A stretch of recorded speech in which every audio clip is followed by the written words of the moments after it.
All right, what's going on, Winning Shot family? It's your boy Collin, and I am with Jon this week. We are just strictly talking about the NFL offseason. There have been a lot of eventful moves that have already happened. We are post-draft into OTAs and minicamp as we prepare for this next season. Jon, how you feeling? Man, I tell you what, like you said, bro, there's been a lot going on. Let me start here. J.K. Dobbins just signed with the Denver Broncos. We just talked about this. Yeah. This man just told the media, sit up here, flat out lied. But he flat out lied. J.K. Dobbins, if you listen to this right now, you flat out lied to the media. Oh my gosh. But he said, yeah, I got tired of losing the playoffs. I want to win a Super Bowl in Denver. But he really sat up in Denver, Colorado, and said, I want to win a Super Bowl. Now, I get it. I get it. Like, you know, everybody has that drive. But we got to look in the mirror and be realistic with ourselves. Brother, you're in Denver, in the AFC West, first of all, and then the AFC Conference overall. Denver is not, read my lips right now. Let me look that in the camera. I say this. The Denver Broncos will not be winning the Super Bowl this year. And you only signed a 1-year contract. Good luck with your playoff exit, buddy. Good luck with your playoff exit. Yeah, that's how we start the podcast today, because we got to start telling the truth. Oh my gosh. Yeah, absolutely. So let's start there. So the AFC West, are they the hardest division of football? Bro, I was thinking about this the other day, actually. In football is tough because, yes, they have the Chiefs. The Chargers are there. You got Denver, but they also got Vegas. But Vegas got a little bit better. They did draft Genty. They got Geno Smith, their quarterback now. They still got Brock. And I feel like they got a wide receiver. I don't remember who it is, but I feel like they got somebody there too. But defensively, they still got Crazy Man. You know, Max. Max is still out there. They signed Christian Wilkins last year. So that defensive front is tough. Pretty sure they signed a safety in the free agency period, if I'm not mistaken, as well. So it's a good division. Don't get me wrong. It's a very good division. It's the best of football. I mean, you still got the NFC East with Philly and Washington and Dallas and New York. Yeah. You know what I'm saying? So, like, then, listen, the people not want to hear this, but the AFC North is still there. Yeah. That Aaron Rodgers signing, it didn't put them over the team as a needle. It didn't push the needle for them as a team, but as a division, the needle has been now pushed. So we are back in contention as one of the best divisions in football still. Yeah.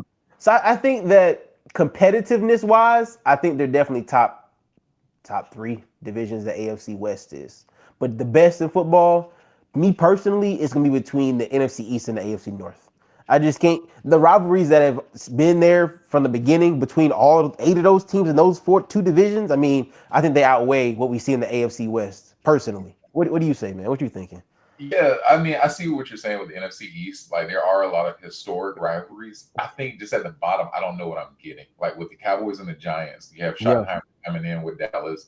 You have everybody on the hot seat with the Giants, right? You have Daboll and Joe Shane as the GM, both of them on the hot seat this year. So I can see them taking a slight jump up, but I think the NFC East is just so top heavy. With AFC West, you know, the Kansas City Chiefs were dominated for the last 5 years, right? But it seems like with everybody getting paid and just how they approach the Super Bowl, I think they're coming back to normal, right? A lot of those one-score games, I think it's because of the better coaching in the AFC West, it's just going to be a lot of dogfighting, right, throughout the season. I think there's going to be a lot of losses with all the teams. So I think just from a competitive standpoint, I think the AFC West is the toughest.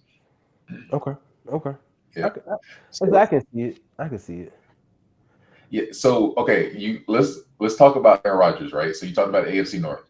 Yeah. And this week, 2 weeks ago, we saw that Aaron Rodgers ended this offseason show with, like, where is he going to sign? People talked about him going to the Rams. People talked about him going to the Vikings. Yeah. And people even talked about him retiring. Ultimately, he ended up with the Steelers. The Steelers were busy themselves. You know, they traded away George Pickens, went and signed DK. So it seems like it's going to be the Aaron Rodgers and DK show. So I guess, like, let's talk about Aaron Rodgers. What is the realistic expectation for the Steelers? Because you're familiar with the AFC North. And how do you feel about China? Yeah. So I mean, for me personally, bro, I had a feeling A-Rod was going to end up in Pittsburgh, especially after the draft when the Vikings never kind of they pretty much said, hey, we're going to stick with JJ. After that, Yeah, I mean, his only choice was to go to Pittsburgh or retire. Like that was literally it because New York obviously didn't want him back. So I think that Pittsburgh needed a quarterback for one because they would have to start the season with Will Howard or what's Buddy's name, Mason Rudolph, and right. that was going to lead to Mike Tomlin losing his job. So if like Aaron Rodgers, I know he wasn't not Aaron Rodgers. Aaron Rodgers and Mike Tomlin were very happy to get that deal done, both of them, because Aaron gets another year of some money. They got like 1 year, 13 million, up to 19 million with incentives, and then Mike gets to keep a job for another year. Because like I said, if he had started the season with Mason or Will, it would have been a long and last season in Pittsburgh. Because those fans, man, they're diehard fans, but they're also fans that they know that they can win, right? Because Pittsburgh has, with Mike there, has always just had the opportunity to win. And so I think Yeah. with Aaron Rodgers, it gives them the best chance to win. However, they're still not winning the division this year. Baltimore's going to win the division. I think it's going to be a runaway. I think that, I mean, you still worry about Cincinnati offensively, but Pittsburgh defensively is always stacked up. Even in this last draft, they went ahead and got 2 or 3 more guys in the first couple of rounds. Didn't even address the offense, right? I don't think they got a quarterback in Will to like the 5th round, maybe 6th round. Right. And so, I mean, offensively, they necessarily didn't put that much time in. Now, they did trade for DK, but then they wound up trading away George Pickens, like you just mentioned a minute ago.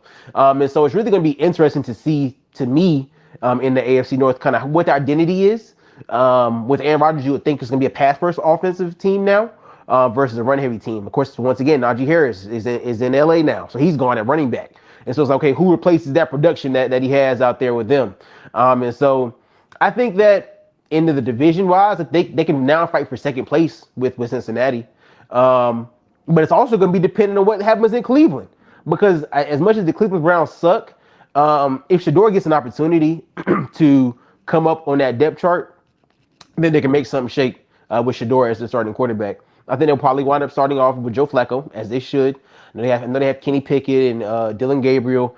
But I think that I don't know what's going to happen. I don't know what's going to transpire. But I think that they got some more young guys. They drafted Judkins out of Ohio State, running back, to replace what the production that Chubb had given them.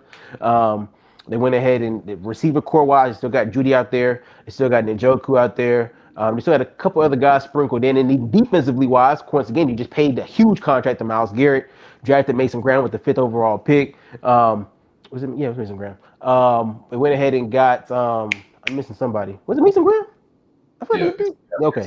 They got, I forget.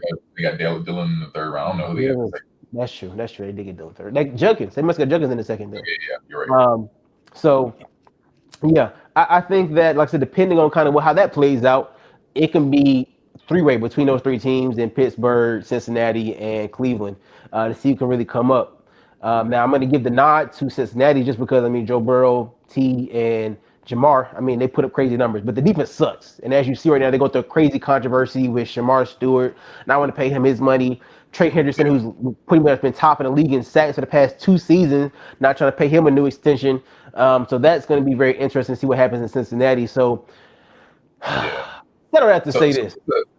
What's a successful season for Aaron Rodgers? That's what I was going to say. I said I don't have to say this. I think successfully for him, if he can come in, lead Pittsburgh to the playoffs and come in second in the division, that's successful for them. That's successful for them. He comes in that first year, gets things together, comes second in the division, puts them in a playoff wild card berth. That's successful for them. Okay, so let me ask you this. So Pittsburgh made the playoffs last year. Yeah. And they got blown out, right? Yeah. First game. Yeah. If the same thing happens, they get blown out this season, is Mike Tomlin the head coach of the Steelers next season? Yes. I'm going to say yes, and I'll tell you why. I believe that, once again, the fans may be going restless. They may want to win. But, I mean, it's what he's been doing for the past – they haven't won a playoff game in, almost 10 years? Yeah. And he's still there. So, I mean, as long as they continue to be mediocre, I mean, clearly he's getting the job done. And I think what Mike's thing has always been, as long as we have a winning season, you know? Yeah. Now, don't get me wrong, Mike has been a winner in his career. He's won multiple Super Bowls in Pittsburgh. But this team, this era of Pittsburgh just isn't the same. And I know the Pittsburgh Steelers fans are gonna be on my head about this because I'm a Ravens fan, and they're gonna say it's hate, and it partially is hate for sure. But there's also partial truth to this as well. Like you have to look at the Steelers in their totality and say yes, they're always gonna be defensive heavy, just like Baltimore is. Like they focus on what they focus on, but the difference is offensively wise, we've taken leaps and bounds to make sure that to ensure that our number 8 and your number 8 is two different number 8s. Your number 8 is 41 years old. Like you're just not going to get that kind of production out of Aaron Rodgers. And so once again, after this season, you're in another predicament of who's my quarterback. You know what I'm saying? Yeah. So I think that's the main issue. It's like you get Aaron Rodgers, and it's not guaranteed it's going to be healthy the whole season. And then last year he was healthy the whole year and didn't necessarily have the most productive season in New York. So I don't know. I honestly think for that reason that you just outlined, that's why I think Mike Tomlin won't be the coach of the Steelers next season. Because if they go and lose like they did this year in the playoffs, yeah, I think it's not going to be Mike Tomlin getting fired. I think it's going to be a step down because I think for TJ Watt, like, he's holding out a minicamp because, he wants a new deal. Mm-hmm. And the question is, do you pay him top of the league, non-quarterback money, and he's getting older versus trading him, potentially getting picks and investing those pieces in the offense, right? Yeah. And I think, like you said with the Ravens, I think what y'all do so well is while y'all still have veterans, y'all still have a litter of young talent, right? You have your Kyle Hamiltons, you have people like that who can fill in because you draft well. Right. And I think the Pittsburgh Steelers, they've always drafted a wide receiver well. And that's why I was confused with the DK move. But I think for Mike, it's one of those things where it's like, and the rant I had a couple months ago, but what are you doing? Like, we're not getting anywhere. I feel like Mike is a motivator. He's a team builder. And I think he's going to get a job instantly, for sure. The Steelers. But I think for the Steelers, they have to understand that this is a new chapter. And like you said, Aaron's not going to come back because I think at 41, there's only so much you can do. And I think Tom Brady had a perfect situation in Tampa Bay, and he doesn't have that with Pittsburgh Steelers. So I just feel like it needs to be a clean break for both parties. Agreed. I can see that for sure. And like you said, I can agree with the fact that Mike could just say, I'm done with it too. Like you said, I mean, because I look at it like this, Cam Hayward is probably going to be his last year in Pittsburgh. He's getting up there in age. Him and Aaron Rodgers are almost the same age. I mean, like you said, TJ Watt's holding out. Like, things could crumble quickly after this season. And so it's like, do I want to stay here through a rebuild? Because that's essentially what has to happen. Because once again, with them not choosing a quarterback this year, they're going to have to take a quarterback in the draft next year again. Like you said, with the defensive pieces being lost, DK is signed, but once again, he ain't going to want to sit through a rebuild. So, yeah, y'all paid him, and he might sit there for another season, but after a while, he's going to be like, hey, either y'all pay me some more money, which is going to overall hurt them, or trade me again. So it's like, I don't know, man. Pittsburgh put themselves in an interesting position when they sat through the draft and only strengthened the defense. So yeah, and like you said, you hope that Shedeur doesn't pop, because if Shedeur pops, then and if Aaron Rodgers retires or is not good, you're gonna have the worst quarterback in the division for the foreseeable future because all the quarterbacks in the division are young. So it's like, what are we fighting with? Nah, thanks. So you mentioned the Browns. Let's go down to them. So this Shedeur news, there has been, talk on YouTube, talk on, the internet about how Shedeur has flourished in training camp. Yeah. They said he's currently beating out Dylan Gabriel in terms of that backup slot. Yeah. But we know that the Browns have 4 quarterbacks on their roster. They have Flacco, they have Pickett, they have Dylan Gabriel, and Shedeur Sanders. How do you think they're going to handle that? Are they going to cut the pick who wins out of Pickett and Flacco? Are they going to cut Gabriel? How are they going to keep it? Yeah, somebody different losing their job. I don't see Cleveland going into the because you got to look at it like this. Deshaun Watson's still under contract with them. They haven't formally released Deshaun Watson yet. Yeah, they have that's true. 5 quarterbacks on the roster right now. They're not going into the season with 5 quarterbacks on the roster right now. I know Deshaun's not playing this year. He's more than likely going to be on IR this year. They're not going to the season with 4 quarterbacks on the roster in Cleveland. I think they'll take this preseason, give each of them opportunity to show who can be the best, maybe 3 quarterbacks on the team, or with the way that the new practice squad can go, right? You can have an elevation that way or put people under that way. So I think they're interested this season with 3 quarterbacks on the roster. And then whoever's the 4th odd man out will just either find a new team if they get cut and or get signed to the practice squad. So I think that's going to be the case with them. Like I said, they have a lot of other places that they need assistance in. And so I don't think they're going to try to give 4 positions when you only got 53 of them to quarterbacks. So I think they want to keep in 3, putting somebody on the practice squad. And the thing is, you got to choose somebody that you're okay with being replaced. Because the thing with practice squad is they can get signed to an active roster at any point from any other NFL team. So it's like, okay, if I put Shedeur on practice squad, am I okay with losing him? If I put Dylan on practice squad, am I okay with losing him? So I think whoever they decide to not keep on the active roster, they have to be okay with letting go when the time does come for someone else may need them. But Cleveland as once again as an organization, man, just continues to show that I don't necessarily know what they're doing. But I will say this. They're looking a little bit better than Cincinnati is right now. And I know we'll get to them maybe in a little while. But Cleveland, I don't know, man. It's going to be very interesting to see. I'm really excited. I'm not excited. I want to see how that training camp looks. I can't wait to see. You know, you can only do so much in T-shirts and shorts and helmets, right? So when the pads come on in July and it's hot, I want to see who really come outside and be a man. You know what I'm saying? It's really gonna show me like, okay, is Dylan better than Shedeur? Did we make the right decision by drafting Shedeur? Is Shedeur who we think he is? Is Dylan who we think he is? Like, all that should be answered. And then once again, you get the opportunity throughout the preseason when you get competition versus other NFL teams, because I would argue that the preseason is almost as entertaining now as the regular season. And I only say that because he's got these young guys who are trying to prove themselves. And so they're going extra hard in front of these coaches trying to say, hey, I can make this roster. And so as much as people don't really watch that kind of stuff, I'm going to be watching it to see, because I know Shedeur will probably have to play a lot of those preseason games to prove his worth. You know what I'm saying? So I'm going to be watching intently to say, okay, is he really doing, even though it's against 3s and 4s potentially, right? You got to ball out against them to show you that you're worth it. He's been doing it in right now, like I said, in minicamp, but show it when the pass come on. Yeah, I agree. I feel like that first Cleveland preseason game is probably going to be the most viewed preseason game out of all of them, because everybody's going to be curious. And so what I'm thinking is he can't go into this season being the number 3 quarterback, because the stadium is going to be filled with Sanders jerseys. Everybody's going to be wondering, when is Shedeur coming in? And this is why the Browns are the Browns, because it's like, do you keep Gabriel? Because if you go straight with Shedeur, do you like move Dylan Gabriel to your number 3, or do you cut him? Because if you cut him, that means that you wasted the 3rd round pick. Yeah.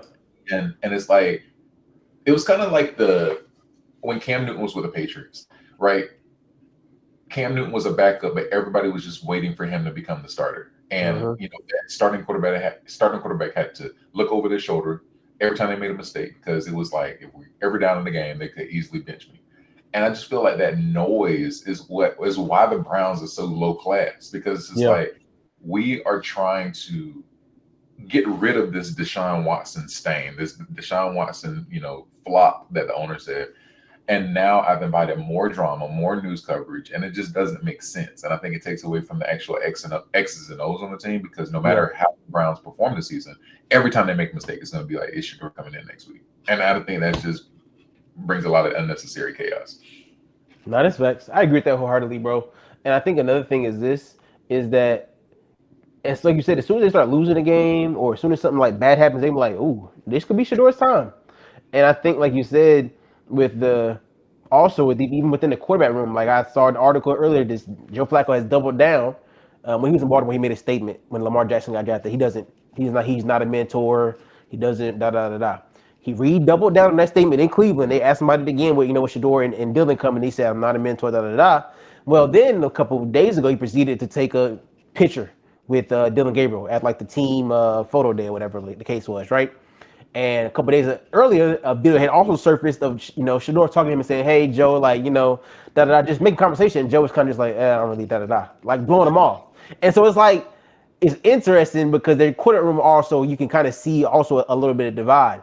The players on the Cleveland Brown team, I've heard some comments from some of the defensive guys, and even some of the offensive guys who said Shedeur's really polished. You can tell his dad trained him up really well. So it seems like Shedeur is kind of getting a respect in the locker room versus some of the other quarterbacks. And so it's like, it's going to come to a head at some point. So like I said, this Cleveland offseason and this preseason is going to be really interesting. Training camp into preseason is going to be really interesting for them to see how cohesive they are as a unit and who can come out and get that spot. Because somebody's going to be without a job, for sure. Do you ever see Deshaun Watson taking another snap as a starting quarterback in this league again? The reason I say yes because there's a lot of sorry teams that need a quarterback. And I think that I look at somebody like the Raiders. I don't think that Geno's going to be the long-term answer. They paid him for a couple years. He has a couple years maybe left in the tank, right? And so Deshaun may have to subject himself to a backup role and then come back and be a starter again. I look at somebody like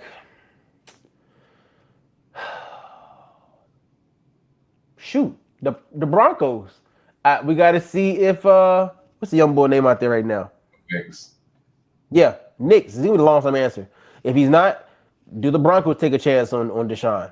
You know what I'm saying? I feel like somebody's gonna have a opportunity for Deshaun to come in and potentially, like I said, be a backup, or if an injury occurs, come in and potentially show us your worth as a starter. We're not paying you what Cleveland paid you at all. I think that day is over. Once he finishes up this contract, that's his last big contract ever. But somebody will come in and give him 1 year, 10, 15 million for sure. I think that's doable for a team that's in desperation or that needs some assistance. Good. So I'm gonna just put a scenario out, right? Okay. So the Browns, let's say they win 4 games, right? Okay. They're at the top of the draft. They still have that pick from the Jacksonville Jaguars, right? And so they're more likely going to have 2 top picks, right?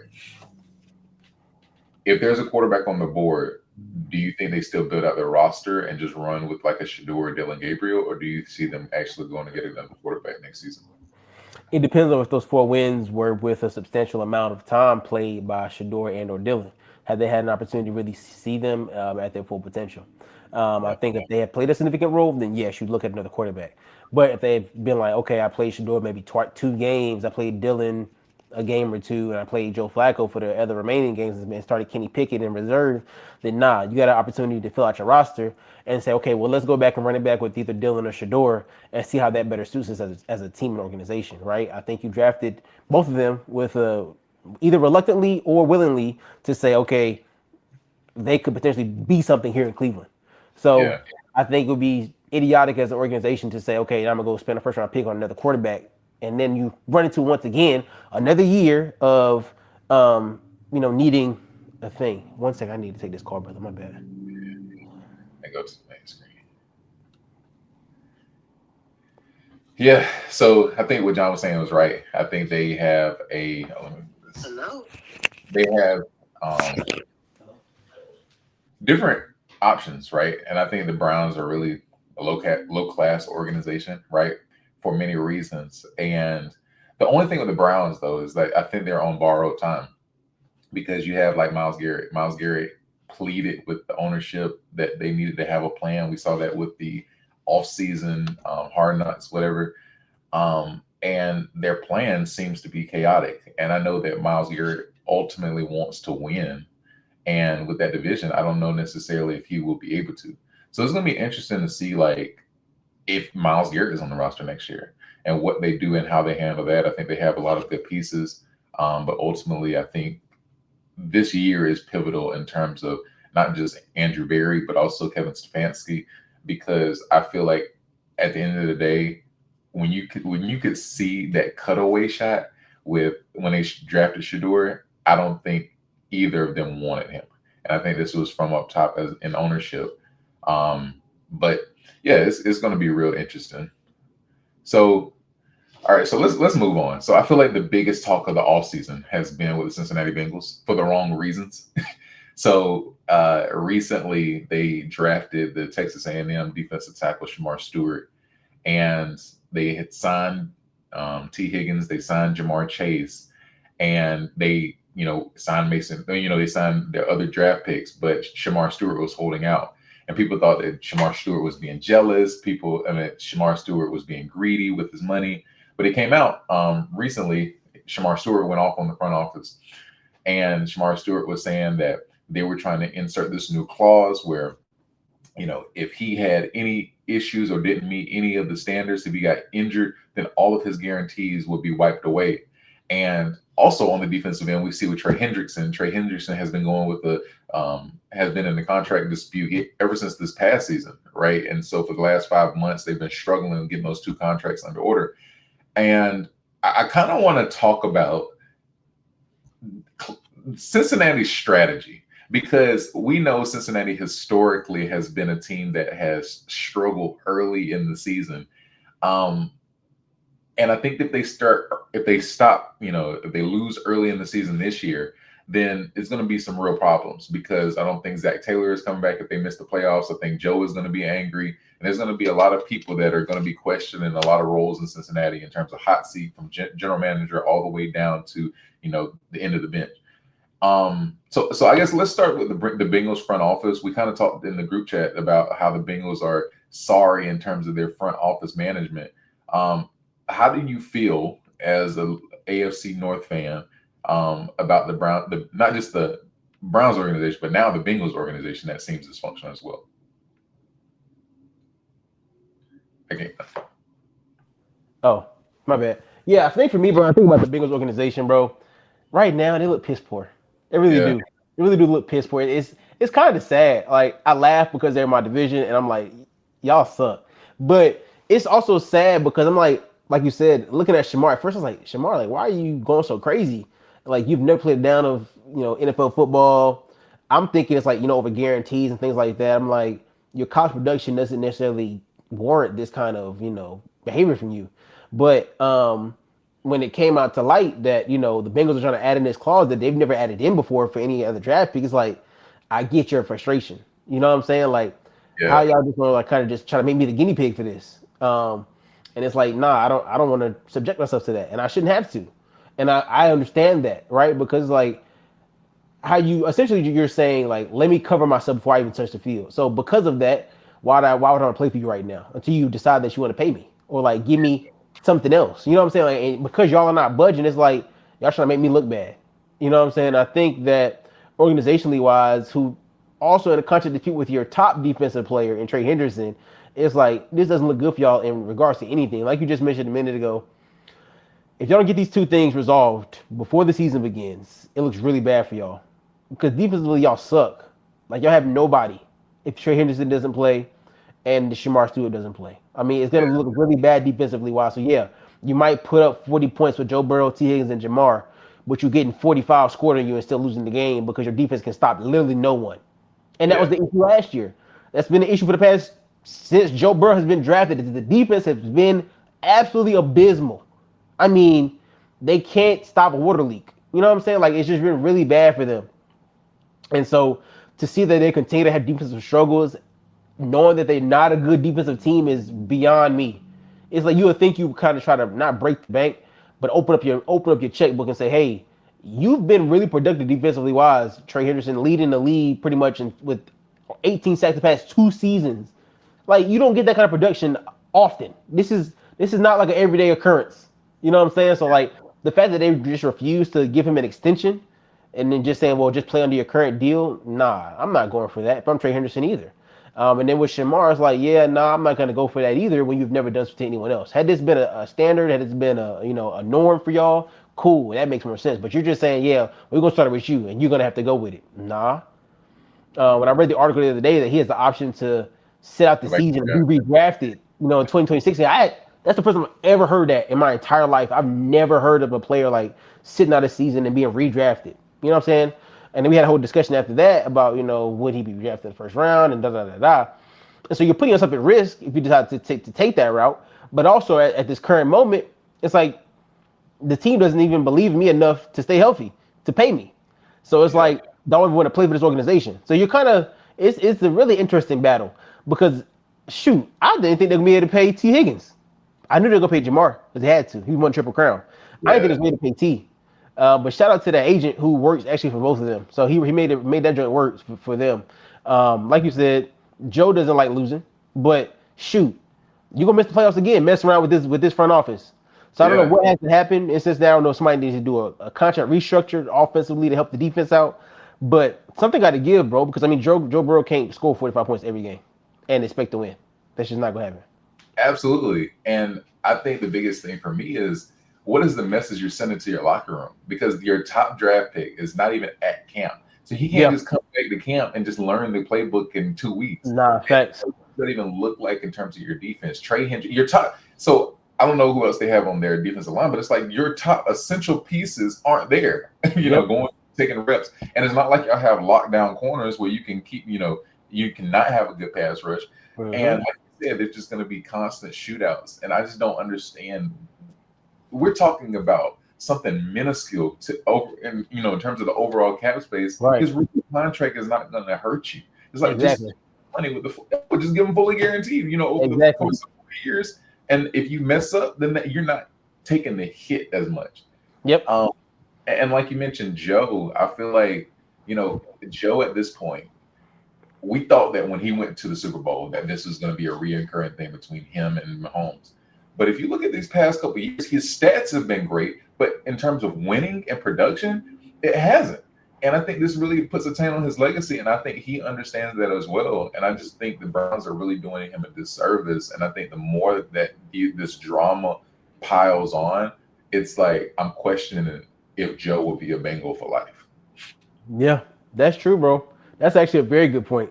Because like you said, I need to go somewhere where I can get some help. And yes, I have a crazy receiving core, but I mean, you got to have defense. Defense wins championships. Clearly, in Cincinnati, that if it's true nowhere else, it's true in Cincinnati. You know what I'm saying? Like, you've seen what it looked like since your beginning of your career with no defense. And he's coming from LSU, who had a stellar defense. Yeah. You know what I'm saying? Like, you've seen what that defense was like at LSU. And so, like, to come to Cincinnati with nothing, and yeah, he led him to the Super Bowl, but it's like he literally had to fight and claw every single week, every single game. And it's like, bro, clearly he hasn't been working for him the past 2-3 years because he hasn't been back since. He hasn't even been to a championship game since.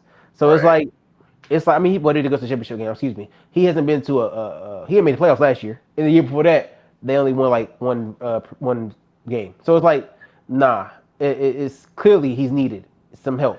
And so it's like, even with the money that y'all paid me, after this money gone, I'm gonna be gone too. Yeah.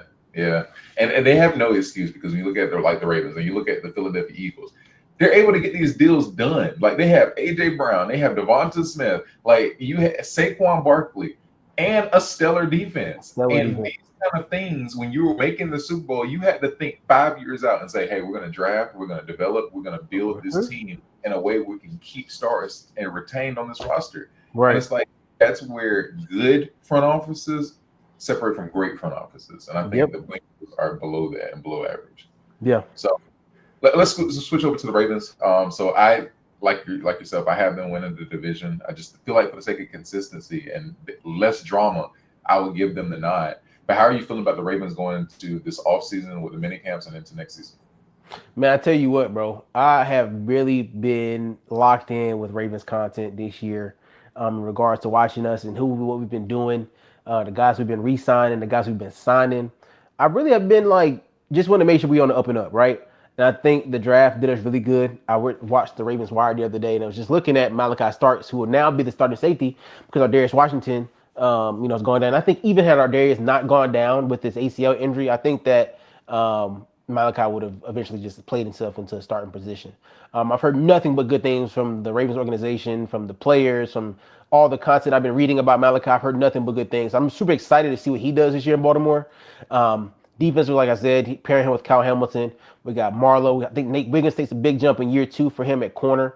We went ahead and signed Awuzie he was in Tennessee last year. Saw him at corner as well. And so linebacker-wise, I think Roquan got a little bit better.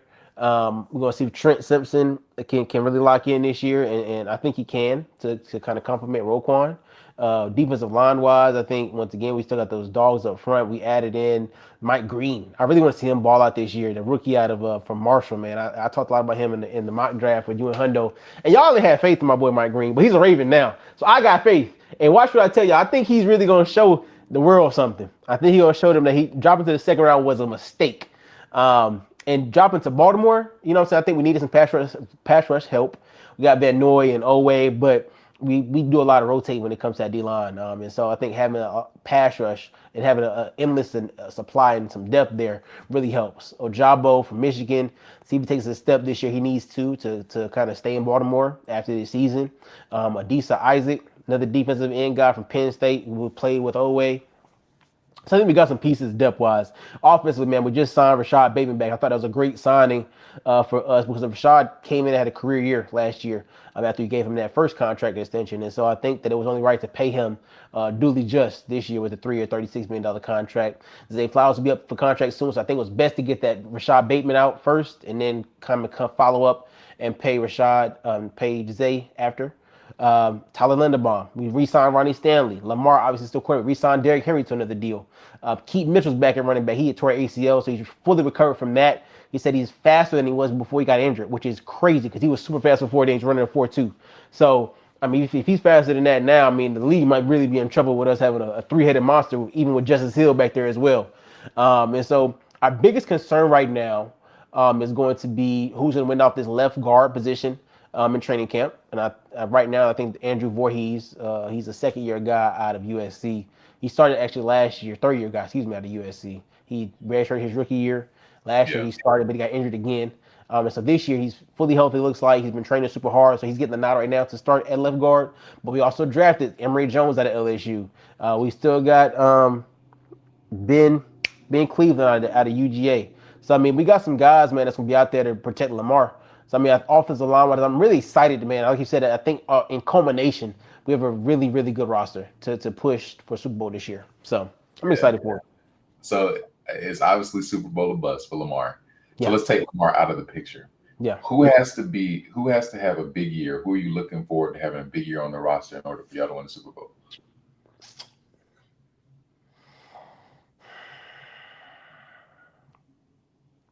Gotta have a big year. I mean, it's going to have to be defensively. I mean, I think our issue in the past couple of years hasn't necessarily been Lamar. I think Lamar has played a part into it, some of the turnovers, yes. But I think defensively wise, we have to stop people. That's the thing at the end of the day. We gotta get a stop, even if Lamar messes up. So I'm going to put it on the defense. I'm gonna say we got to start out fast. Last year we started super slow. We were like 32nd in the league for the first like 6 or 7 weeks with passing defense. We can't come out like that this year. We got to come out heavy and getting picks and getting stops and all those kind of things, because that leads to us early success, right? And building up that confidence. We got a rookie once again in Malachi Starks. We got a second-year guy, Nate Wiggins. We got young linebackers. I mean, we need the vets. We need Cal Hamilton, be Cal Hamilton again, all pro. We need Roquan, all pro. We need Marlowe again, all pro. We need, Metabike, get back, all pro. I need them 10 sacks again. We need Owe with another 10 sacks. We need Van Noy with another 10 sacks. We got to lead the league again in sacks. We've been really good with that the past 2 years, with leading the league in sacks. But I mean, we got to continue that kind of dominance. I think if we stop them from scoring, we win. That's the key. But I think one thing I didn't mention was this. Now that Justin Tucker's gone, we got a new kid, Tyler Loop. He's a rookie kicker out of Arizona. He's gonna have to come in, man, and not be a rookie. He'll be a grown man from day one. So he's gonna have a lot. I mean, there's gonna be a lot of eyes on him, right? Because we cut Justin Tucker amidst all the stuff that was going on, and just he had kind of fallen into some slumps in the past couple of years. And so now this rookie has to come in, and so if we have to potentially rely on him to kick a game-winning field, we need to have some confidence that he can do that, right? And I think that Baltimore does a good job when it comes to drafting free agent guys. He's the first kicker we've ever drafted. The first one. We've always had undrafted kickers, from Matt Stover to Billy Cundiff to Justin Tucker. All these guys were never drafted. So for this Tyler Loop kid to be drafted, I mean, buddy, gonna have to be tough. Gonna have to be tough. But so I mean, it's a lot of pressure. Low key, it could be a blessing in disguise, because I feel like having Justin Tucker on the sidelines, it created this conservative feeling where I knew I could always get 3, right? Yeah. But you see like Harbaugh being more aggressive in the game plan now, where it's like, we could, be conservative and get 3 here, or we could go for 7, Yeah. Like going into the half at the end of games or not. I agree with that for sure. I think we've been more aggressive, especially in the past couple of years, just because ever since we really had Lamar, it was always like, oh, it's 4th down. We got Justin Tucker, yeah, but we also got Lamar. So I think, like you said, I think definitely it does push us to say, yeah, let's stay on the field more, just in case. We don't necessarily know we can get at the rookie just yet. But I think, like I said, kind of what I've been saying with other teams in the AFC North, I think that preseason will give us an opportunity, and the training camp will as well, to see what we got. I think we'll take a lot more field goals, 3 points in the preseason, just to see, like, give them some practice reps, give them some live time game reps, and see like what we got. Because in the regular season, we can't take them chances.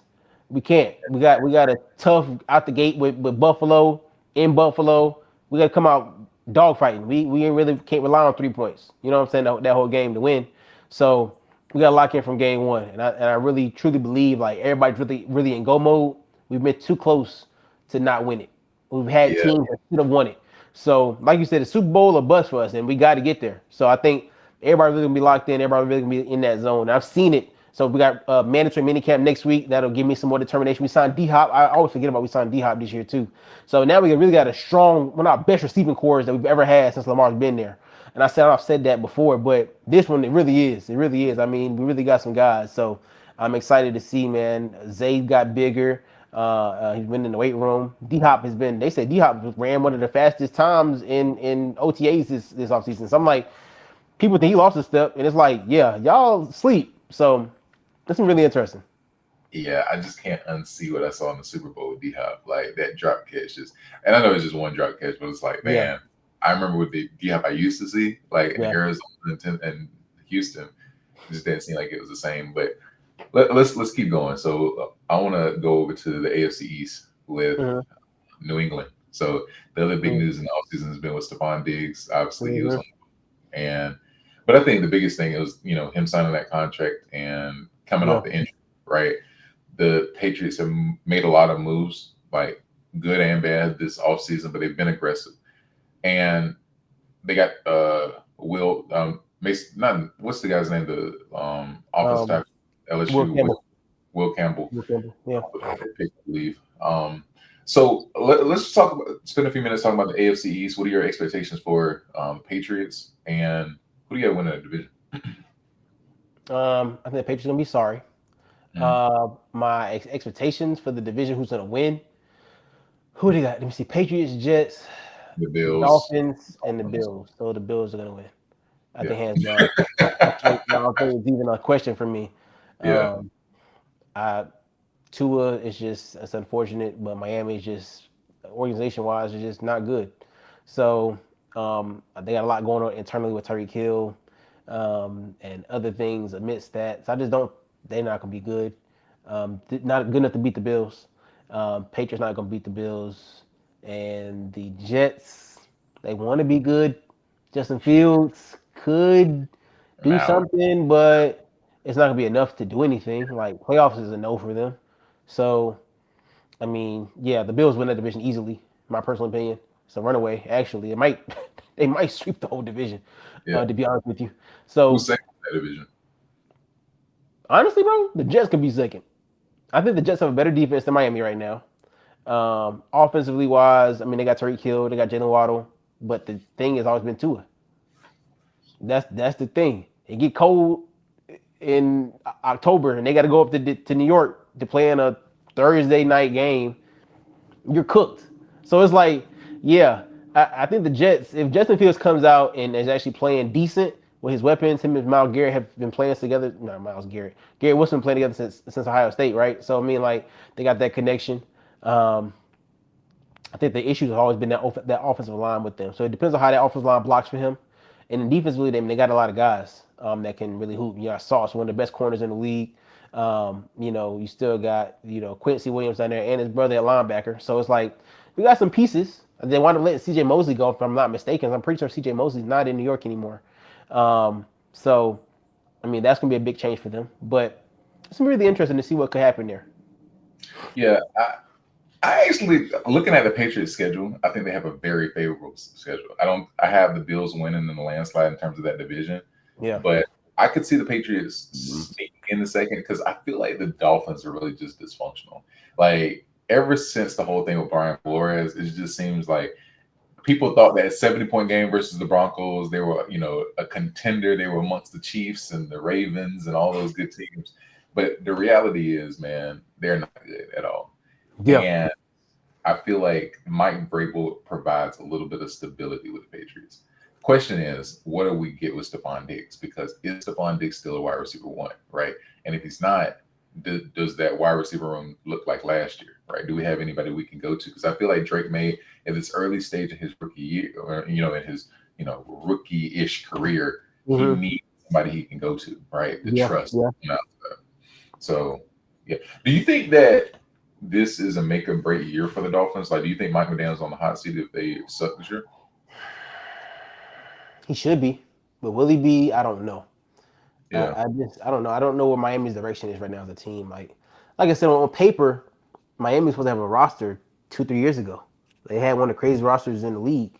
You got Tyreek Hill and Waddle, and they had Raheem Mostert and those guys on offense.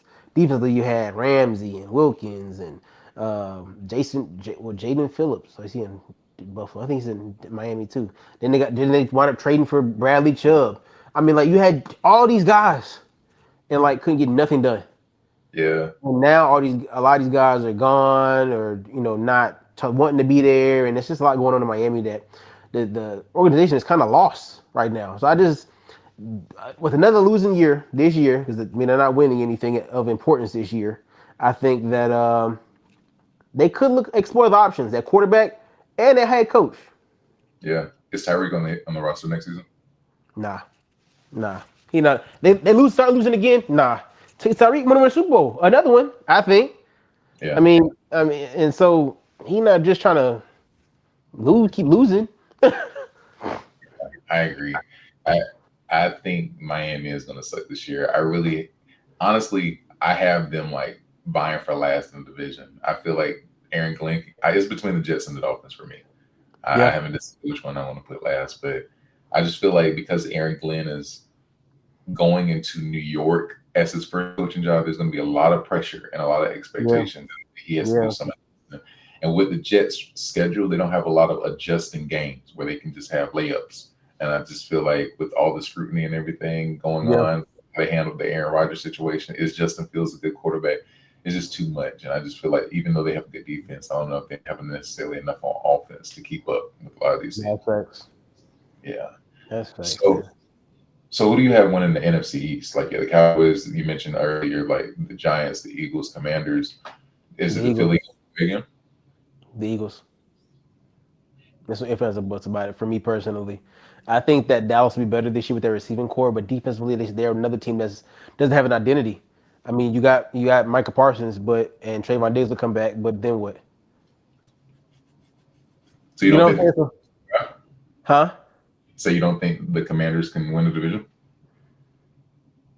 They have a chance, but I just think Philly's just too dominant still. Yeah. For me personally, I know Washington added Debo, but Terry isn't there right now. So I mean, like that's a wild card. So it's like, okay, you lose Terry, you're definitely not winning the division. I'm gonna keep it a stack with you. Defense can be as good as they want to be. And then defense is like good, but they're not great. I think Philly's defense is great. So I got Philly winning that division again. Yeah, I sent y'all boys that text a while back after they had the Super Bowl parade. I like how Fangio brought the team together and wanted to go over the defense because they had some mistakes in the second half. And I feel like that kind of mentality can help them to repeat because they have a lot of guys who still feel like there's a chip on their shoulder. So yeah, I got Philly winning that division. I think I got it in order. Philly, Washington.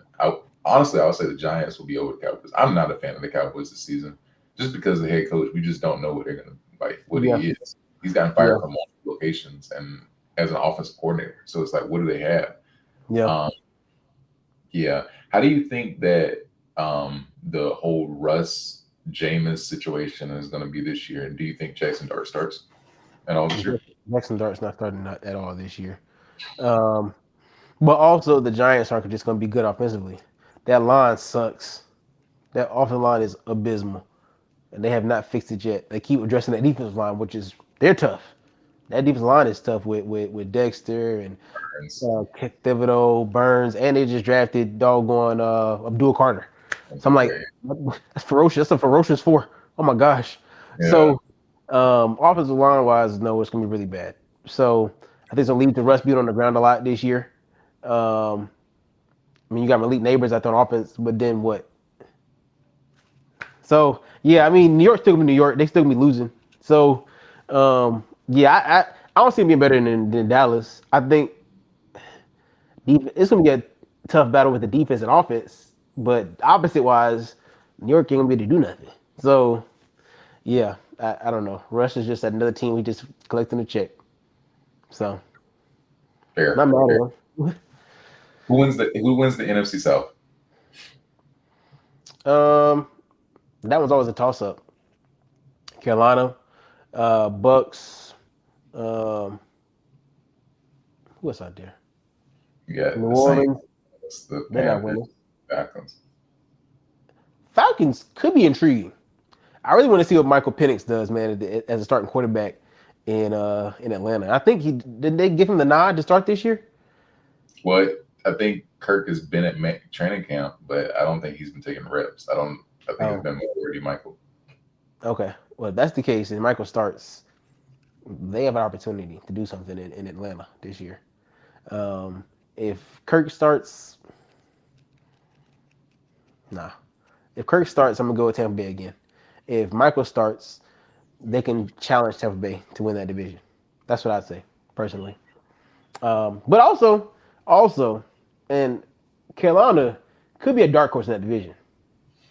They could sneak up, catch some teams slipping in a division. They could do something.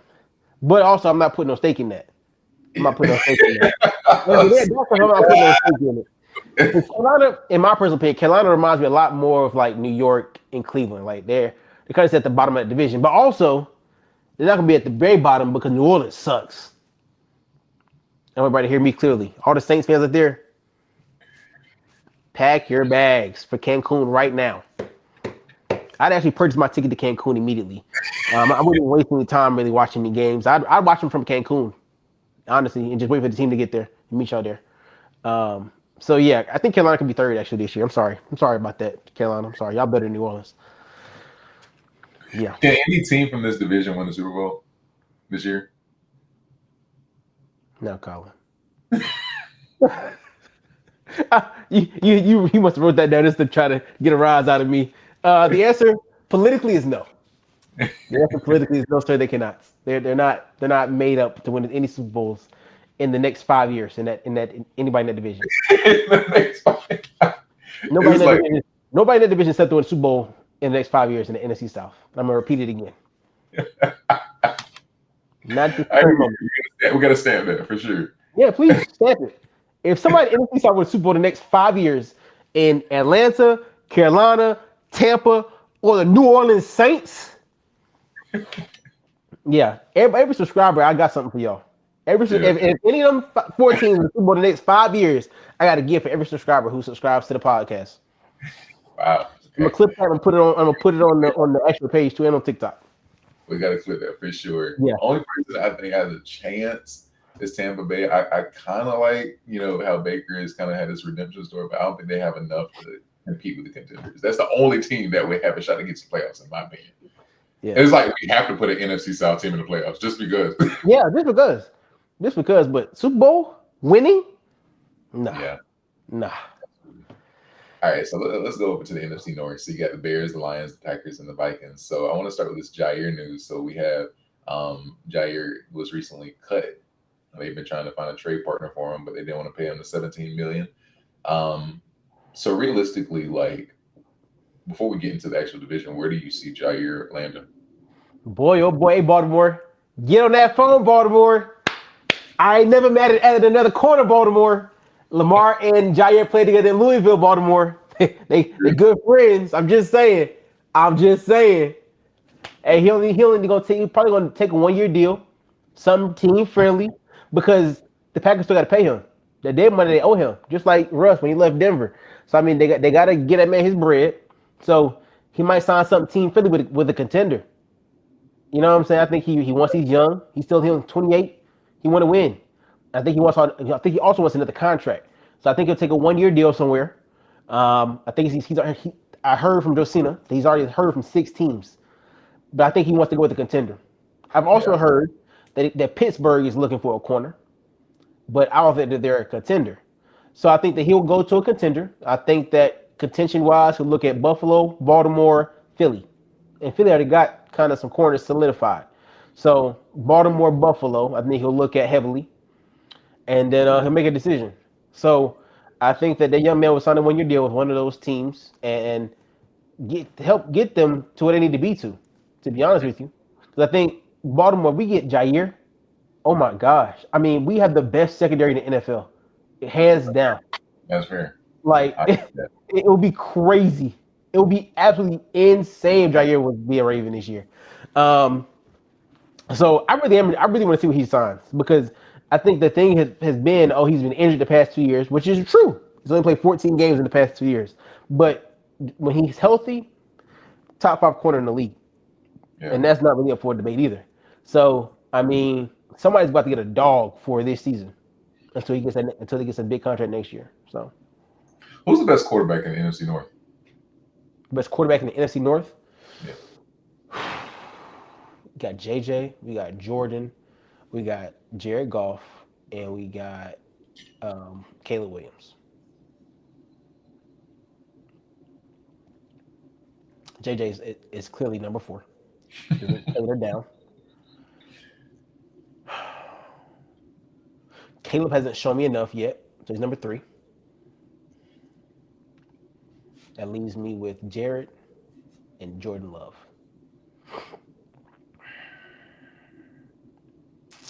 Based off production, honestly, it's Jared Goff. He's number 1 in that division with Jordan Love close. Jordan Love is very close, but I'm gonna give it to Jared Goff, bro. I mean, in Detroit, he's been balling. The numbers don't lie. His numbers are crazy up in Detroit for the past couple of seasons. I'm gonna go Jared Goff, number 1 quarterback currently in the NFC North. That's real. I think I would go slightly Jared Goff. I think last year Jordan Love took a kind of dip, and I just don't know where Jordan ranks now because after Dallas win, you were ready to put him up there. And it's like, all right, you're coming back to normal. Not fact. Yeah, but so okay, I'm thinking about the JJ talk because we both clearly put JJ number 4. So it's like, what is Minnesota's plan? Because I feel like you're just wasting JJ's. When I say JJ, I'm talking about Justin Jefferson. I'm about to say which JJ you talking about here. I'm talking about the real JJ. Okay. Like, it's JJ's prime, and it's like, what are they just trying to say? We drafted, we traded up to get this man. We're just going to try to, salvage anything we can get. Because even in Michigan, nobody was like, oh my gosh, I got to play JJ McCarthy. It was like, we got to play Michigan. So I don't know what their plan is. And that was my thing too, bro. Like when he came out in the draft, I was like, nobody's was stunting for JJ McCarthy in college. Like you said, nobody was game planning. Like, oh my God, we got to face JJ this week. Woof, a lot of game planning to do. I don't know, bro. I think for me personally, Jettis got paid, so I don't know if he's really worried about who's throwing him the ball right now. I think he's just trying to keep getting his bread. So I think sometimes it's almost like a. Who can I put that situation in? Sometimes you guys just want to get paid, bro. I'm trying to think who else is top that don't have a good quarterback. That's I just got paid. Shoot, DK, he in that same situation. I mean, he just signed a 5-year contract in Pittsburgh and didn't even have a quarterback when he signed. So it's like sometimes you just well, I'm gonna just get paid. You know what I'm saying? It is what it is. Like whoever throw me the ball is gonna throw me the ball. I'm gonna just do what I gotta do to keep getting paid. So I think but also shoot, that Minnesota defense was ferocious last year. Yeah. And that led them to the playoffs, and they stunk it up when they got there. But I think that they could potentially do that again this year. And JJ might surprise me. He might wind up come out there throwing darts and doing things I didn't know he had the capability to do. I don't know if I'm going to be wrong on that sentiment at all. I don't know if JJ's going to wind up. I think he's going to wind up being who I think he is, which is out of Minnesota very soon. So I think that there will be a quarterback change soon in Cincinnati. In Minnesota, could be a trade. Could be something, crucial. You know what could happen? And this will be very interesting. If Cleveland gets rid of Shedeur, he ends up in Minnesota. Now that would be intriguing. To me, at least, as an NFL fan. Because I think that they're already set up with a plethora of weapons offensively, because they still got Jordan Addison out there too with Jettis. They're running back, O-line, Aaron. And defensively, once again, they had one of the top defenses in the league last year. So you put up with if JJ McCarthy sucks, you get you a capable quarterback, it might get kind of scary in that division. For even the Lions, it might get kind of scary for them too, because they were already fighting with Minnesota last year. Yeah. So, yeah. Yeah, I agree. I think both of us have the same kind of sentiment when it comes to JJ McCarthy. I think he's going to get exposed into the year. right? And I just feel like in terms of decision making, he could rely on the running game with Michigan, and I don't think Minnesota is that type of team because Aaron Yeah. Jones is a quarterback, but he's getting older in his career, and with JJ and Jordan Addison, they're going to try to pass that ball. And I just don't know if he can necessarily make the right reads in order to be a top quarterback in this league or in this division, honestly. Yeah. So, okay, let's move over to Chicago. So we talked about during the draft how Chicago, there's no excuse for Caleb, right? They've invested on the defense and they've invested weapons on the offense. What's considered a successful season this year for Caleb and Coach Ben Johnson? Man, Chicago got to make the playoffs, bro. They got to make the playoffs, bro. Bro, they have to. I mean, there's been no quarterback in the past 5 years that's had a better situation in Chicago than Caleb Williams. He came in and they brought in a receiver with him when they already had DJ Moore. Last year they had Keenan Allen.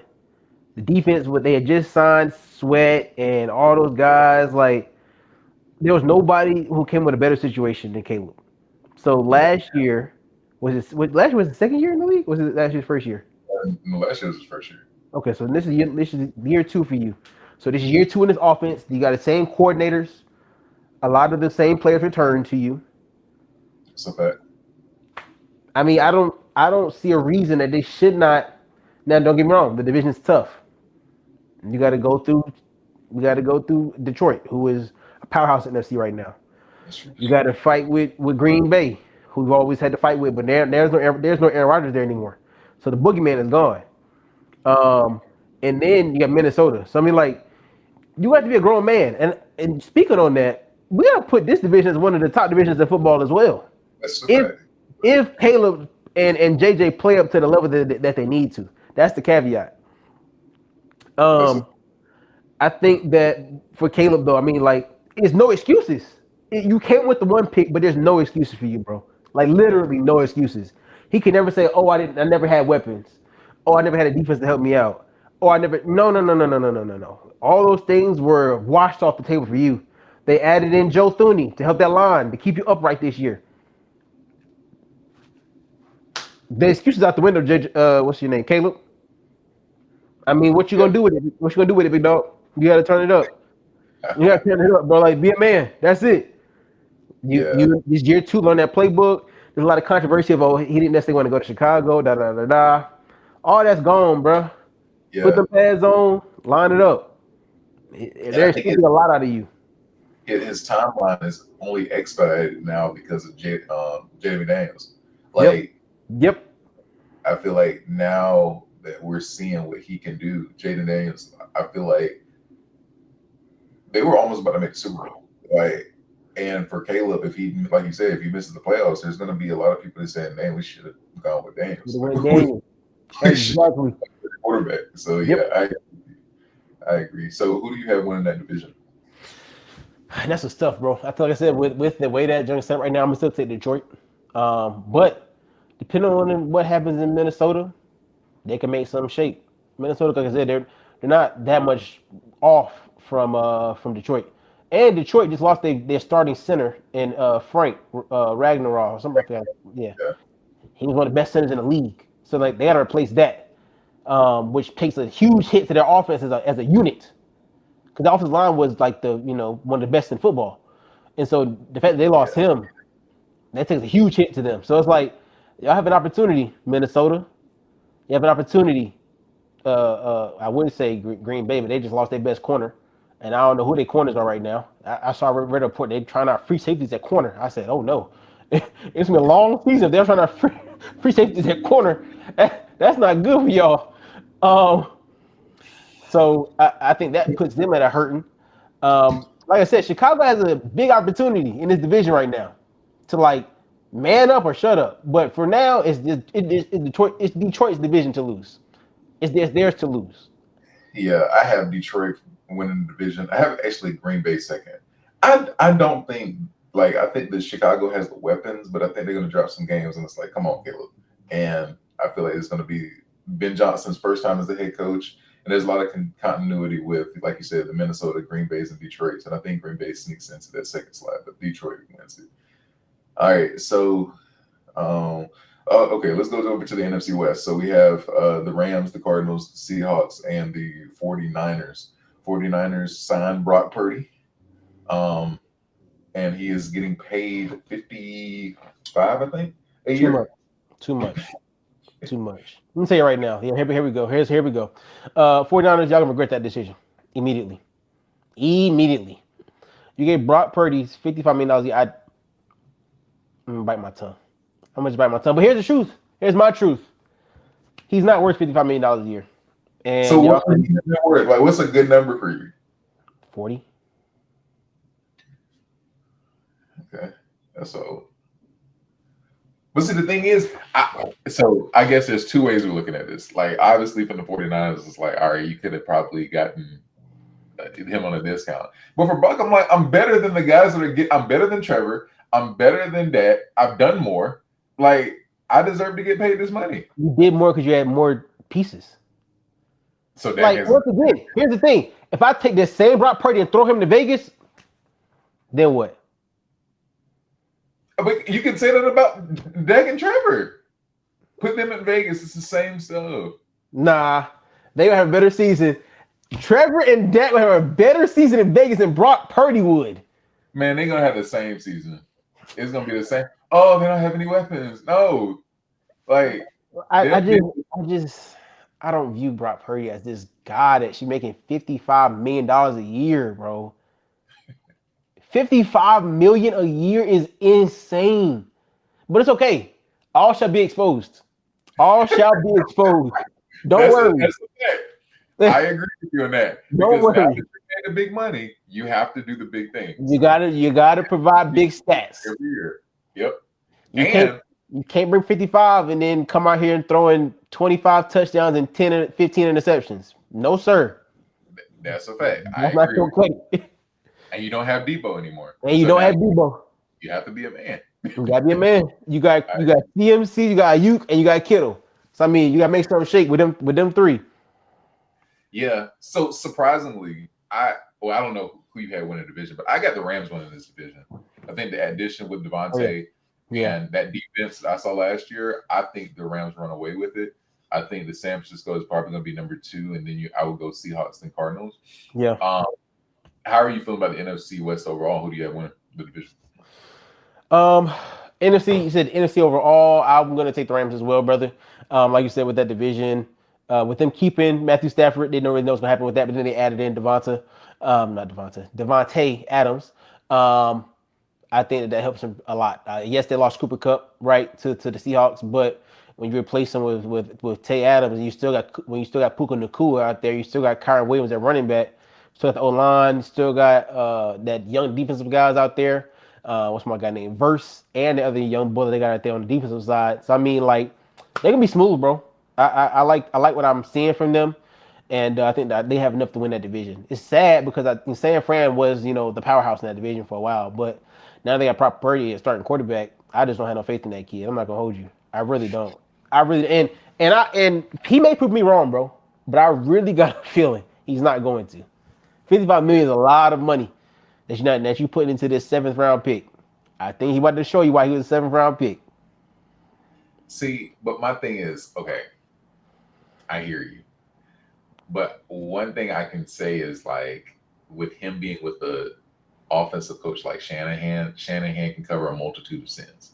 So there's a lot of things that are probably wrong if he were on the Raiders, if he were on a sorry team, like, or the Giants. But I feel like because he's with Shanahan, he still has George Kittle, and they're a run-first offense. Obviously, you got CMC. Hopefully, he stays healthy. Trent Williams, great defense. Like, there's a lot of things that he just has to maintain the status quo, and they can win games, in my opinion. Now, the question would more so come when it gets to playoffs, because the playoffs, harder games, faster pace, he's going to have to make bigger decisions. So, yeah, I think he'll be worth the money in the regular season. It's just going to come down to the postseason if he can get over the hump and get to the Super Bowl. And that's the problem. I don't know if the regular season is going to be worth it. Yeah, that's the problem. We might not touch the postseason, but the regular season ain't worth it. So I don't know, man. I got the Rams, and I don't think it's going to be too close. Can any team from this division win the Super Bowl? The Rams were close last year. I think if they keep up the same energy and intensity from last year, they were a team that can challenge Philly to get there. Win it, get there potentially. Yeah. All right. So we talked about the AFC West a little bit, but I want to end it with the AFC South, and we'll get into the cornerback conversation after Travis. But so let me start with this. Let me just Go ahead. Me your heart. address the elephant in the room, ladies and gentlemen. Okay. So I need everybody to understand this. Daniel Jones is going to be the starting quarterback for the Indianapolis Colts. AR's injury history and this shoulder injury in this offseason minicamp is a big concern for me. And I feel like the way the contract is structured, with Daniel Jones almost getting $17 million, and with the incentives going mainly in the regular season, I think the Colts knew that he's going to end up being the starter. He's getting the first team reps in camp right now. And I believe AR, there has not only just been a question of the injury history, but his on-field production and his completions percentage has been abysmal. I think with our roster right now, we made a lot of good draft picks. We got the young man from Penn State. We got JT Tatu. I don't even know how to say his last name, but for the guy from Ohio State. Yeah. In the later drafts, we got a corner from Minnesota who's been actually doing well in training camp. I feel like we have the roster to compete. And I'll also say RIP to Jim Irsay. Definitely, well wishes to his family and whatnot. But this is a changing of the guard in terms of ownership. The daughters are going to be taking over the ownership. We're going to see how that looks. But they say they want to win. And I feel like everybody's going to rally around, competing for Irsay, this season. But I think ultimately this is a younger, fresher outlook. And I think we can be honest about we made a mistake with Anthony Richardson. I think personally, the competition is really going to be between Daniel Jones and Riley Leonard versus Daniel Jones and Anthony Richardson. I feel like Riley Leonard, he could come in and be a decent quarterback for us. We'll see how he performs in the rest of this offseason. But I just think we've reached the end with Anthony's project, in my opinion. Okay. Man, me personally, bro, I think AR, man. I think he's still the guy for y'all. Personally, I know y'all got in Daniel Jones. I forgot y'all had Riley Leonard, but I think that him and AR definitely have to both play in the preseason because y'all gonna want to see which one y'all gonna start in the regular season. AR did just get injured again or have whatever the case may be with that, so it's playing a part. It's like, dang, bro, are you injury prone that bad? Like you can't play quarterback? And so I think y'all will have to eventually turn to Daniel Jones. And crazy enough, Daniel might thrive in Indy. Crazy enough, bro. Indy as a city is built for a quarterback like Daniel Jones. And I don't know if it's necessarily built for a quarterback like AR. And I don't know if y'all system is built for a quarterback like AR. And unfortunately for AR. So his days may be numbered in Indy. But I tell you what, though. If his days are numbered in Indy, I got a backup spot for you in Baltimore, AR. I promise you I do. Because it's crazy.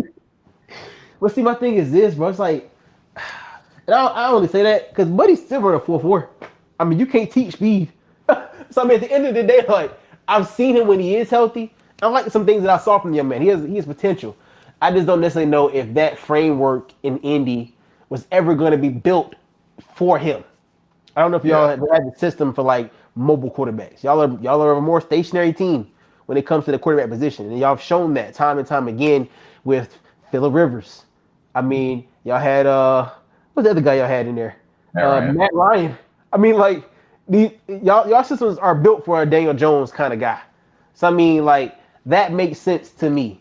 So it's unfortunate because I want to see AR do good, but Indy just hasn't changed under the Irsay regime, and I don't think his daughters are going to be able to change the regime and change the system to fit a black quarterback, a mobile quarterback in Indy.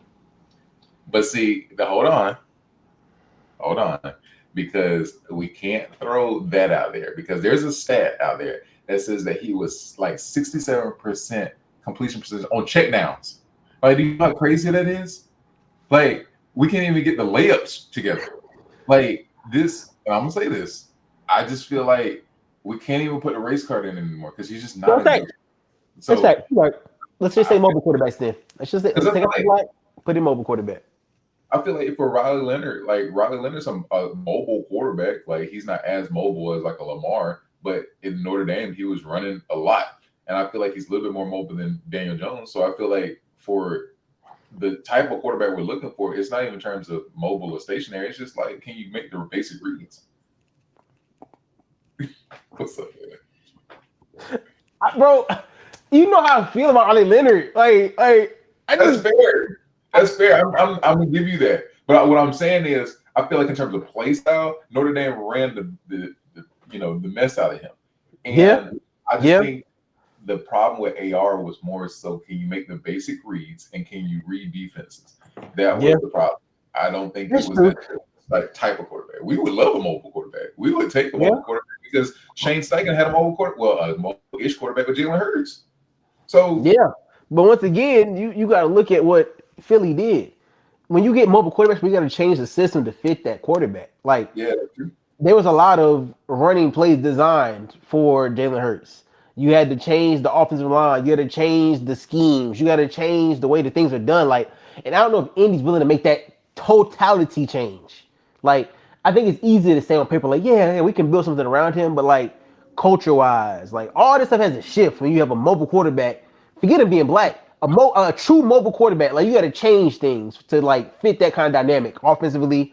Change the kind of guys you're drafting. You got to draft bigger body receivers, guys who can also catch across the middle. And when the smaller guys are there, so I think y'all want to change, but I don't know if it's going to be necessarily that thing for y'all. Now, I will say this. Y'all still got JT. I want to see that second year guy from Texas. The wide receiver? What's his name? Oh, Adonai Mitchell. Yes. I want to see him. I didn't catch up with him that much his rookie year. But I'm willing to bet and venture that he's going to have a jump this year for y'all at receiver. And then y'all drafted who I think was the best tight end in this draft, young bull from Penn State, Mr. Warren. So I think under Daniel Jones regime in Indy, y'all can thrive with all of that, with all of those pieces there. Now the division is going to be tough for y'all. I'm going to keep it a band. Because, Houston's still winning it, in my personal opinion. They just added Nick Chubb. They still got a crazy defense. And D'Amico's a defensive guy. CJ should be back fully healthy this year. Offensive line-wise, I hope that they were able to make some adjustments. I didn't follow that fully. But they have a lot of injured guys who should be back. Tank Dell, I think, should be back. What's my guy? Hutchinson? Maybe not Hutchinson. What's this? It's another guy. They've had some guys. I'm just like, okay, they got some pieces out in Houston. Trevor now has Travis. I'm gonna get to kind of step into that, and then y'all got one more. Who was the last team y'all got? Who? Oh, Cam in Tennessee. Yeah, y'all should better beat Tennessee. I'm not gonna hold y'all. If y'all having trouble with Tennessee, we're gonna come at the conversation and say, yeah, let's talk, Indy. Let's talk. I'm gonna tell you that right now. Man, we definitely beaten Tennessee, bro. We came in second in the division last year. I am not a fan of Trevor Lawrence, and I feel like Cam can be good. It's just gonna be a lot of rookie pains because he doesn't have a lot around him that he can just lean on. Even coach, is my opinion.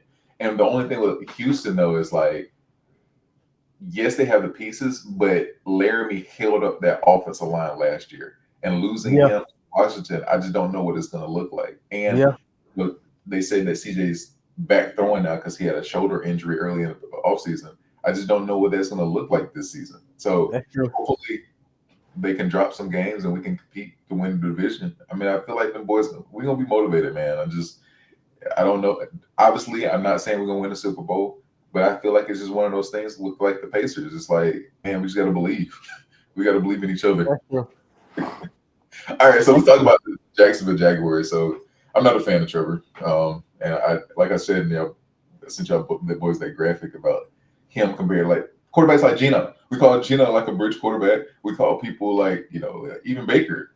Baker is having a much better year than Trevor. And I feel like for Jacksonville, I'm curious to know what you think about how, first of all, is Trevor on the hot seat? If they don't make the playoffs, what does that look like? He's gone through his third coach. And what do they do? What is the plan with Travis Hunter?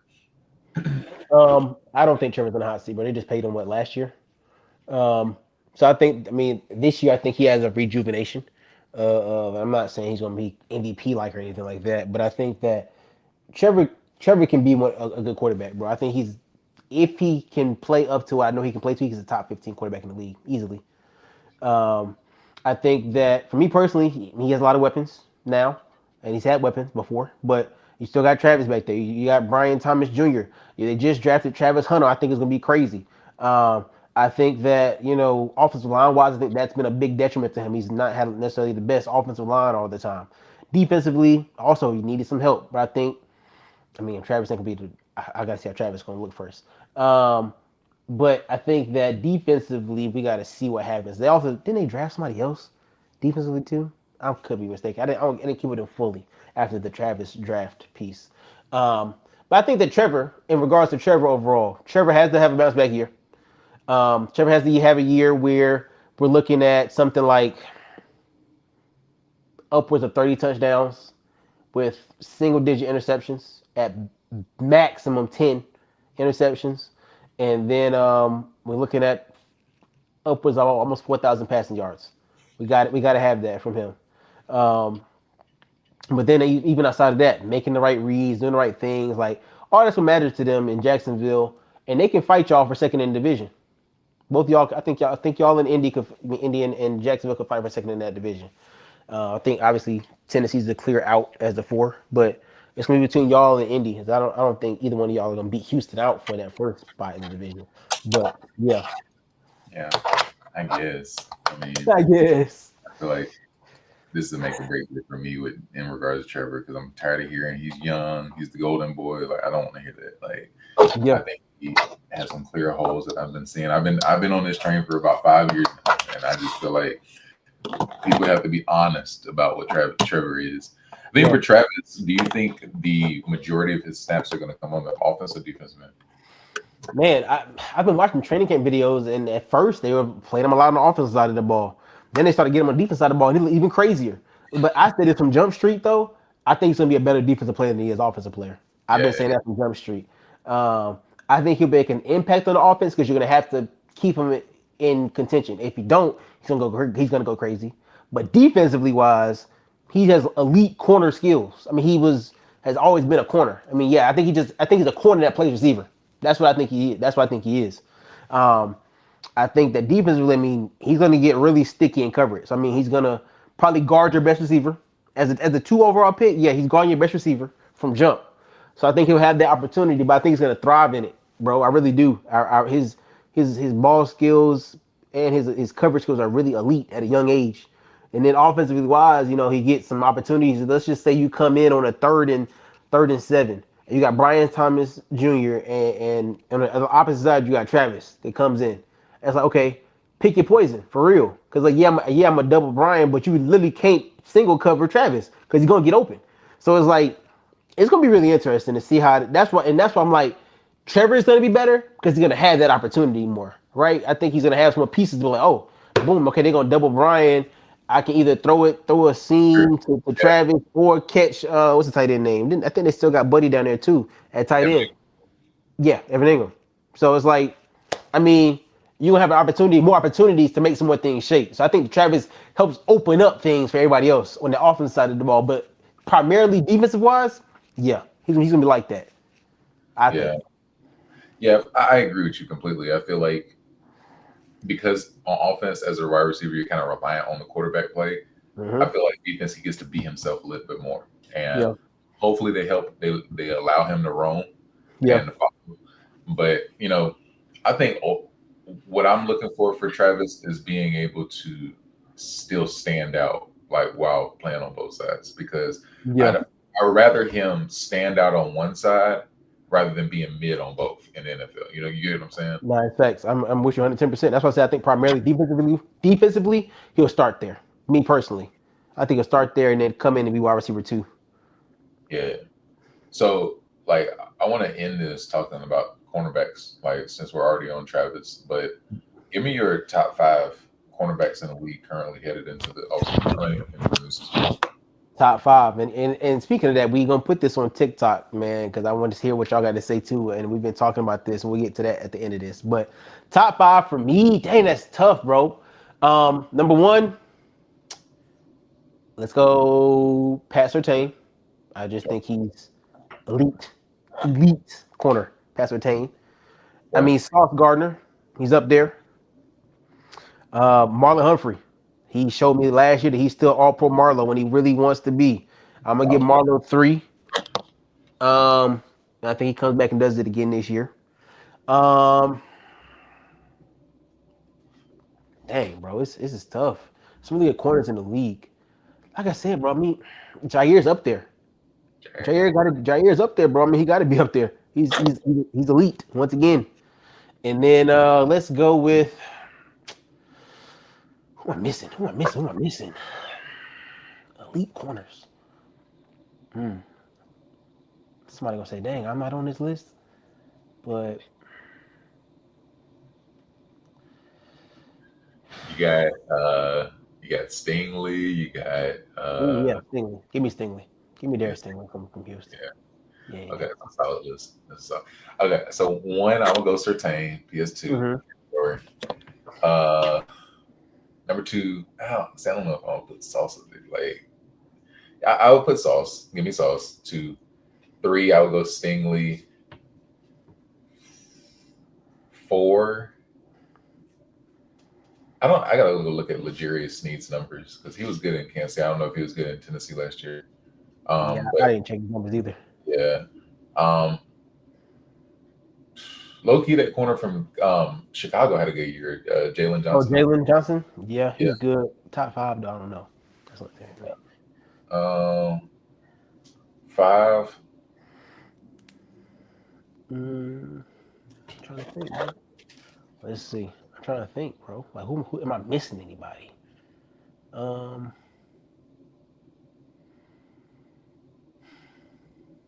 Low key, I could say like that corner from Kansas City. I think McDuffie. Oh, Kim McDuffie. McDuffie. Yeah, Kim McDuffie's really good too. I think I give him top 10. I'll go Trent 5. Trent, and then honorable mention. I'll put Marlo there too. Marlo made some key plays last year too. So okay.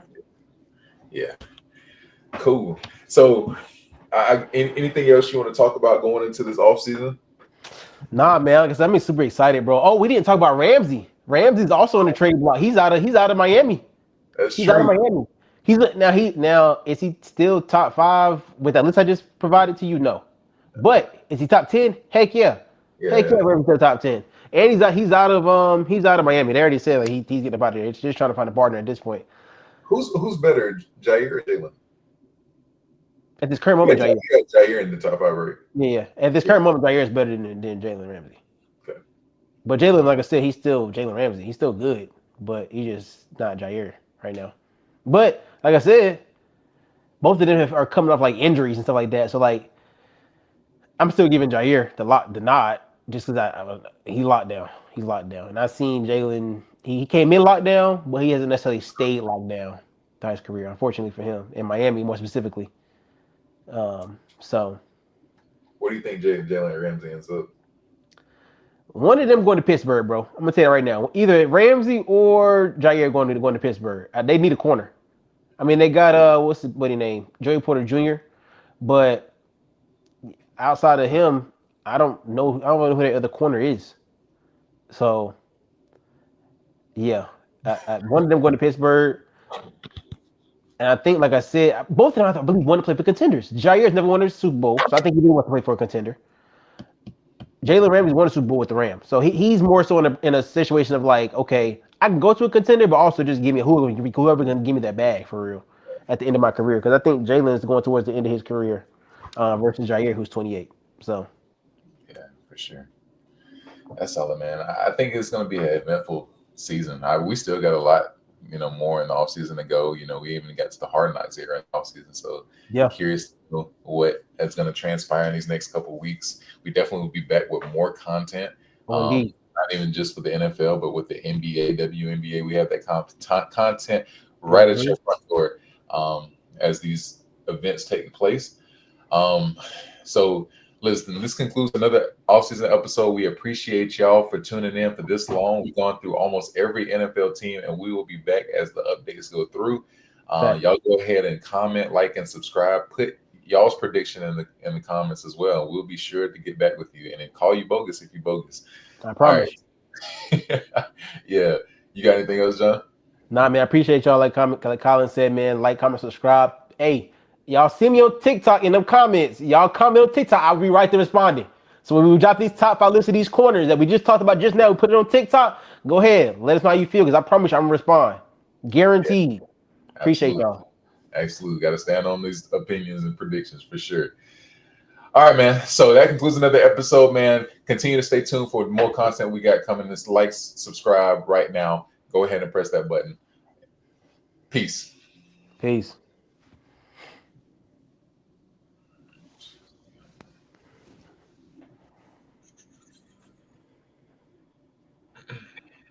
Execution.